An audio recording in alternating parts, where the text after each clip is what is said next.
up, good people, and welcome to my YouTube channel. In today's video, we are going to be talking about 5 things that I wish I knew before becoming a flight attendant. So if you don't know, in my everyday, day-to-day life, my full-time job, I am a flight attendant for a major airline. And today I'm going to be talking about 5 things that I wish I knew. So this is for people who just kind of want a little bit of insight into the flight attendant life, because I know it's very rare and a lot of people do not know flight attendants or have flight attendants in their friends or family circle.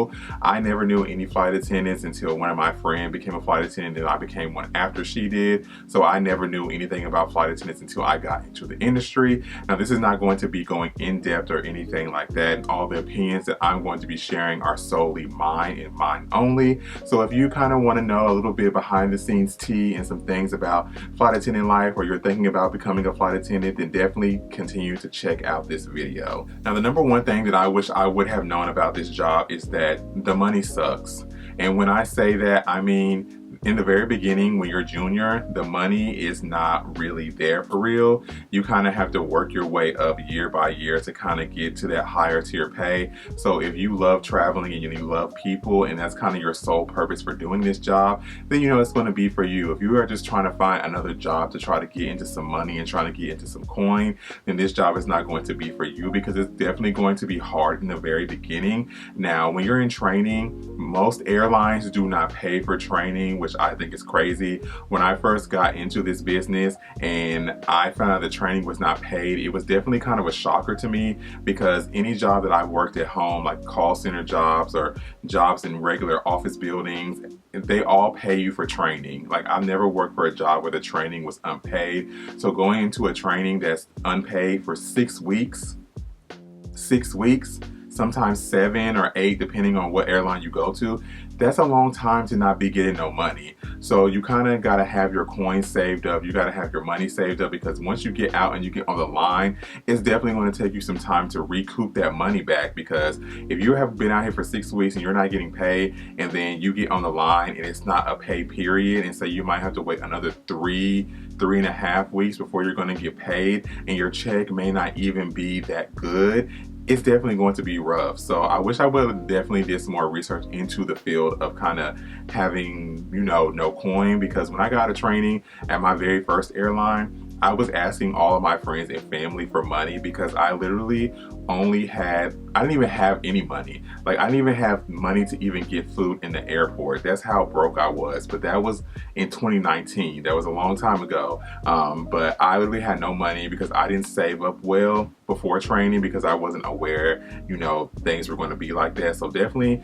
I wish I would have knew more about the money aspect and the saving, and did a little more research on that, because baby, it was definitely a little bit of a rough time getting back on my feet and getting back to where I need to be. But thank God we are not in that position no more, and we can do a lot better with our funds and saving just in case things happen. Now the great thing about this job is that it's very easy in the aspect that you're not really managed by anybody. You don't have a manager over your shoulder watching everything you do. You don't have to meet numbers. You don't have to meet a certain type of metric. You don't have nobody in your face or doing anything like that. But trust and believe that people make this job hard, and I wish that was something that I would have known. Now with this job, you are working with different people all the time. You're never really working with the same type of crew, the same type of people. It's always different people here and there. So you're not always working with the same people, and with that, it's different personalities.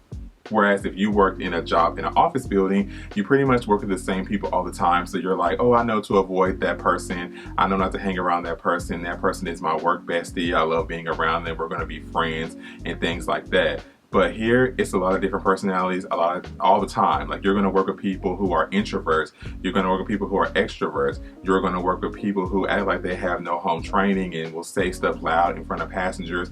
You're going to work with people who follow the rules to an exact T, dot, and I. You're going to work with people who try to follow the rules, but then they do things that are not in the rules. So I say that to say that people can make this job hard, and it's very, very easy. For me personally, I always get along with everybody that I work with, because I have a work mind frame. I know how to act when I go to work. I know how to talk about certain things, not in front of passengers. You know, I'll go to the back. I know how to act in a professional setting and things like that. I know how to act professional when I'm at work. I know, you know, confrontation. I don't get into confrontation at work, because if somebody gets on my nerves or I don't vibe with them, I just don't talk to that person. Like, there are 2 other people I can talk to on the plane, or I just, you know, will mind my business and get through the trip because I don't have to see these people again. But there are people out here that will make this job so hard. There are people that, because you are unmanaged, they will want to act like they are your manager, and they will want to act like your boss. But this job is solely self-managed, and it's all about teamwork and working as a team. And sometimes there are people in this world that will make that hard and will not make that something that's possible. So definitely know that this is easy. Don't go into it, if you do want to get into this career field, and make it hard for everybody else. Like, people will teach you things that are not by the rules, or people will teach you little tips and tricks. Take that as you may and how you will, but don't make it hard for everybody else just because you feel like you want to be somebody's boss that day, or because you're having a bad day. Just learn to kind of be to yourself and kind of maneuver and still be a team player and work as a team. Another thing about this job that I feel like is great is it will teach you to be independent. If you are somebody who is very dependent on like friends, family, and things like that, this job will teach you to be independent, or it will kind of chew you up and spit you out if you don't kind of learn to be independent. Because like I said previously, this is a self-managed job, so you're not really being managed by a manager. So everything is on you to be on time, to show up, to do things. But when I say it teaches you how to be independent, it teaches you how to do things alone.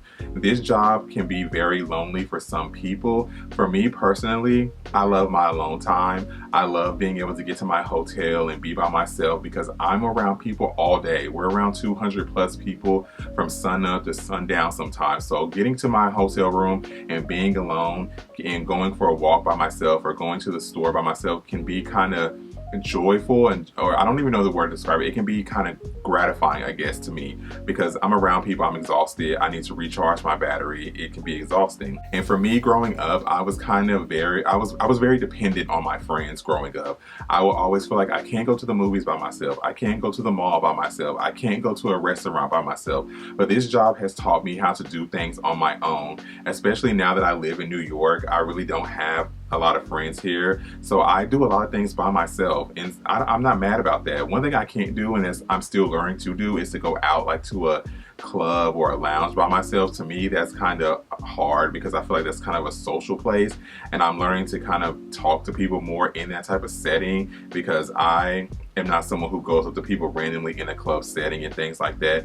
But it's definitely taught me to go to restaurants by myself, to try things, not wait on other people, to travel by myself or go places by myself. It's really taught me how to be independent, because I used to never be able to do anything without my friends. I was like, I'm not going out to eat alone, I'm not going to the movies alone, I'm not going to the amusement parks by myself, I'm going to Disney and Universal by myself. These are things I would never do when I was younger. But starting this job has really made me become independent. It's made me be allowed to be like, hey, you can do stuff, you don't need people with you all the time. I wish I knew that this job was physically exhausting.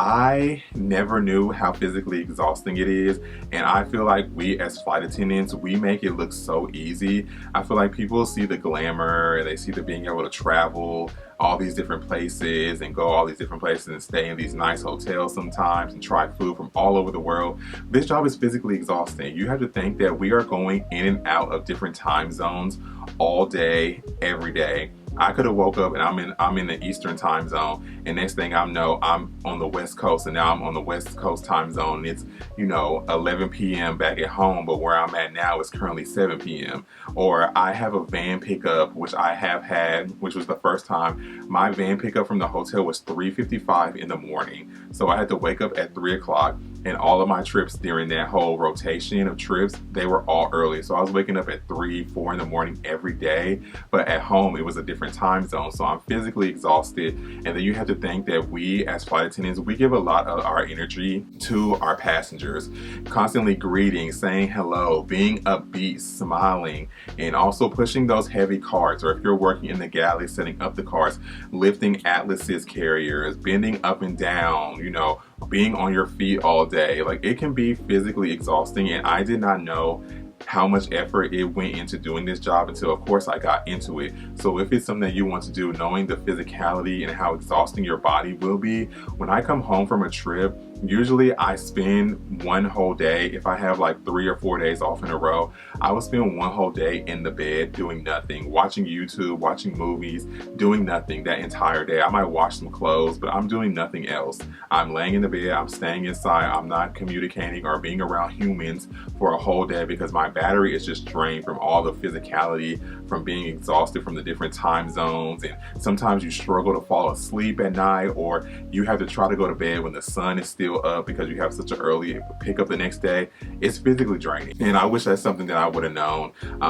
I don't know. I don't know which one is more draining. I feel like being mentally and physically draining, they're both up there. So just know that if you do get in this, your body is going to be tired, you're going to be wore out, you're going to be exhausted, you're going to need like a whole day just to recoup from working. Lastly, this last one is really personal to me, and everyone is different.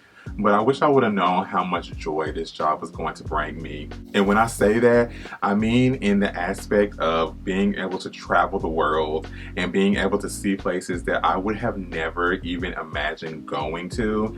It allows me to know that I can go to these cities and fall in love with new places. I can love new foods. It's allowed me to move here to New York, which I've always wanted to do since I first started, and to be able to finally get here. It's brought me joy in being able to have the chance to, you know, fly my family to places or experience new places with my family. My mom loves to travel, so being able to allow her to travel and go places like she wants, it really brings me so much joy. It also brings me joy in knowing that, you know, I'm able to do things that I've always dreamed of doing because of this job. Like, flying is very expensive, especially in this day and age that we live in, and being able to go to see friends that I want to see, you know, and not having to pay a dime and just have to worry about other things when I get there is so freeing. I feel like it's allowed more freedom. I don't have to be confined to a desk, and I don't have to sit at a desk all day. I don't have to answer calls. Yeah, sometimes you might have passengers that don't have the best attitudes,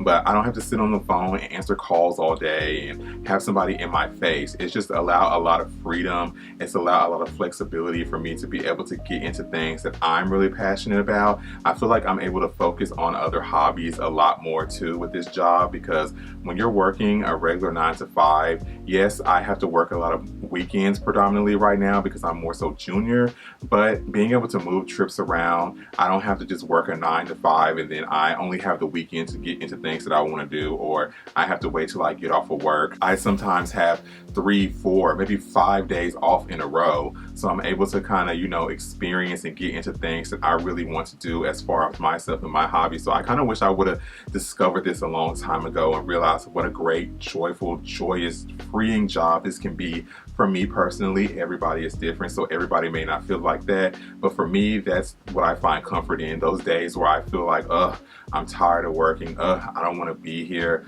oh my gosh, these passengers have the worst attitudes in the world. I always think in the back of my mind, you know how lucky you are to be here. There are people that want to be in this position and want to have this. There are people that are at jobs that they absolutely hate. Sometimes I talk to my best friends and, you know, I will joke and I will say, oh, I'm going to quit flying. And they're going to be like, no, you're not, because if you come back to work in an office job, you're absolutely going to hate it and you're going to regret it. So I find comfort in knowing that, you know, I am lucky, I am blessed, I'm doing something that I enjoy because I love to travel and see new places. I love staying in different hotels. For me, I love that, especially when they're nice and they're bougie.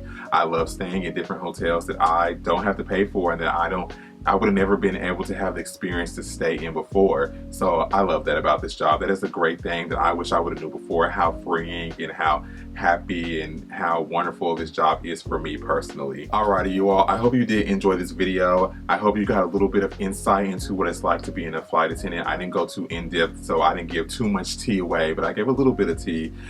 If you are someone who is thinking about doing this job, definitely do your research and really look into it, because it is definitely a life lifestyle change. It is not for everybody. It is not for the weak. I've had some friends that have quit before because, you know, they realized this job was not what they thought it was going to be. So definitely watch as many videos as you can. There are so many flight attendant vloggers out there in the world, so you can definitely get the insight of that. And I hope you all enjoyed this video. And until I talk to you all in my next one, make sure that you shine bright like a diamond.